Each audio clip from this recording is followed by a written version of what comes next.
aqui em São Paulo, tá? São Paulo tem uma questão da industrialização, tá? O berço da industrialização brasileira. A gente sabe que a industrialização foi por um processo torto, tardio, complicado, depois do fim da política do café com leite, na Revolução de 30, Getúlio Vargas, aquela coisa do desenvolvimentismo das estatais brasileiras, Petrobras, o petróleo é nosso, e veio tudo isso, acabou formando o que muitos chamam de modernização tortuosa no Brasil, né? Mas o que acabou tendo a partir disso, em que foi fortalecido um campo socioeconômico e cultural baseado na indústria. Tem um processo civilizatório muito grande. Isso resultou no quê? Movimento sindical, industrialização levou à urbanização, e toda essa cultura sindical começou a surgir daí. É interessante que nesse período vai ter filmes aqui como esse, eles não usam black tie.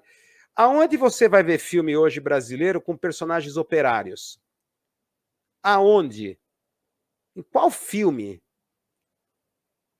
Personagens operários, meio sindical. Eles não usam black tie baseado na peça do Gianfrancesco Guarnieri, que também ele atua no filme. A Fernanda Montenegro. Então, a questão do greve de sindicato, a repressão policial, os pelegos, aqueles que traíam os grevistas, inclusive o filho, né? O próprio filho que o Gianfrancesco Guarnieri, né, faz o líder sindical, né, que acaba sendo preso, e o próprio filho dele acaba sendo um fura-greve, porque ele vai casar, que a namorada dele, que é operária também na fábrica, está grávida, é uma coisa assim. E você vê o crescimento do sindicalismo e a ascensão de Lula, líder sindical, o PT. Isso criou um caldo cultural, um cadinho cultural. Vai explodir o quê? Punk, rock, os punks do ABC, rock. É todo um processo de urbanização no Brasil que vai trazer, e também isso vai trazer um processo civilizatório, bem ou mal. Essas forças sociais e políticas que vieram dessa industrialização, nos anos 80 vão ser responsáveis pela redemocratização, tá? A resistência à ditadura militar, a redemocratização, nova república, e também a promulgação da Constituição Cidadã em 1988. Vem de todo esse movimento, que por linhas tortas e tudo mais que foi a industrialização brasileira, muitos falam até de industrialização sem elite industrial, muitos até o Gessé Souza fala dessa maneira, né? Uma industrialização tardia com uma burguesia industrial que nunca teve consciência de classe de ser uma burguesia industrial, tá? Então criou esse caldo cultural. Então é uma tese minha de que o rock, tá? Por que acabou o rock? Que não volta? Porque acabou a industrialização, tá? Acabou esse processo. E também outra coisa que a gente falou, estava discutindo no Madame Satã. Você vê, numa questão de costumes, a ascensão do movimento, era GLS, na época dos anos 80, gays, lésbicas e afins. Não era uma questão. Então, de repente, você ia num Rose Bombom, você ia numa Madame Satã, vê uma mulher abraçando uma mulher, beijando na boca, um homem fazendo a mesma coisa. Tudo bem, ninguém estava nem aí. É uma coisa típica da urbanização das grandes cidades, essa certa indiferença que é civilizatória. Nunca representou uma questão. Você tinha lá me lembro, no centro de São Paulo, o Ferros Bar, onde estava lá o público GLS, principalmente as lésbicas, frequentavam o Ferros Bar, que era do lado ali do Cais, na Praça Roosevelt, no centro de São Paulo. As pessoas transitavam tranquilamente nas ruas, não havia ameaça, não havia nada, tudo normal. Não havia escandalização, não era uma questão. Houve um Brasil assim, em termos culturais e de costumes, progressista. Naturalmente progressista, porque isso foi um dos subprodutos do processo de urbanização e industrialização brasileiro, que cumpre um processo civilizatório em qualquer país. Em qualquer país vai cumprir esse modelo civilizatório.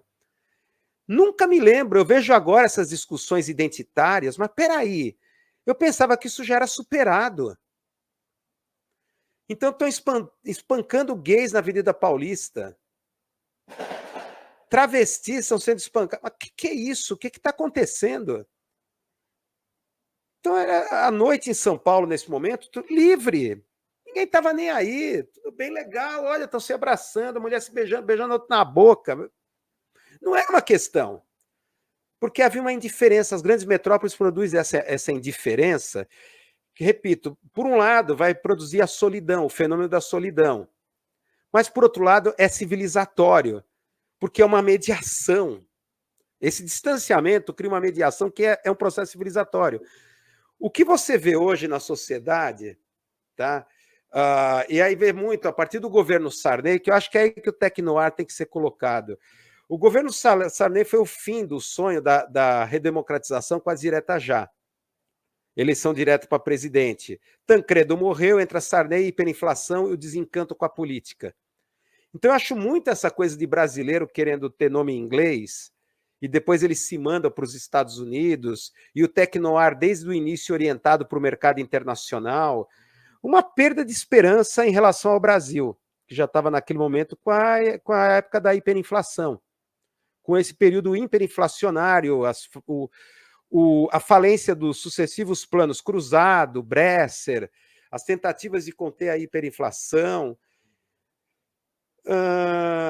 E aí você tem no final, em 89, a vitória do Fernando Henrique, o Collor de Mello. E aí, claro, apoiado pelos sertanejos, porque é a virada. O Collor de Mello, o que dizia as grandes mídias? Ele vai internacionalizar, vai abrir a economia para a concorrência internacional. É o mesmo discurso do Milei, lá na Argentina. Ele vai abrir a economia brasileira. Claro, um eufemismo para privatizações e tal, mas vai haver mais concorrência. Na verdade, que o Collor, o que a grande pretendia dentro do consenso de Washington, é o Brasil se desindustrializar e voltar a ser uma colônia exportadora de commodity. E aí vem essa coisa da questão da, digamos, operação ideológica, operação psicológica, coisa muito forte, mas aí os sertanejos apoiando. O Collor de Mello, eu me lembro bem dessa época, o interior de São Paulo, ali a região de Barretos, chamado como a Califórnia brasileira, o início da agroindústria, tudo estava em germe ali. E aí você tem uma regressão. Quando você vê um país regredindo para anterior aos anos 30, voltamos a um país agrário, sem ser agrário e rural. Porque ainda você tem as grandes cidades, as grandes metrópoles que vieram do processo de industrialização, só que estão em decadência, perversamente em decadência por causa da desindustrialização, com periferias dominadas por igrejas neopentecostais. Então você vê num país que volta, não voltamos a ser agrários e rurais, mas temos grandes cidades, grandes metrópoles deterioradas, mas a cabeça, a superestrutura ideológica, o cimento ideológico, retornou à época rural e agrária, o conservadorismo total. Costumes, valores, faz parte, é a superestrutura dessa nova sociedade, que é o cimento ideológico necessário para criar essa neocolônia digital. Né? Então, daí, por isso que eu olho assim, eu ouço esse som, o que era essa época, eu falei, meu Deus, você vê hoje essa discussão dos identitários e essa histeria da grande mídia, você olha o Fantástico, vocês vão ver o Fantástico hoje, mas um show de woke exploitation. Falei, nossa, que histeria, mas os anos 80, me lembro, isso já era uma coisa, nunca foi caso, já era resolvido. Claro, tinha o preconceito, claro que tinha o racismo, tudo isso, mas era contido num processo de cosmopolitização. Ao continuar esse processo de industrialização, o que o Azul 29, Tecnoar propunham era um Brasil mais cosmopolita. Cosmopolita. E as coisas seriam resolvidas mais naturalmente, como dentro do processo de metropolização.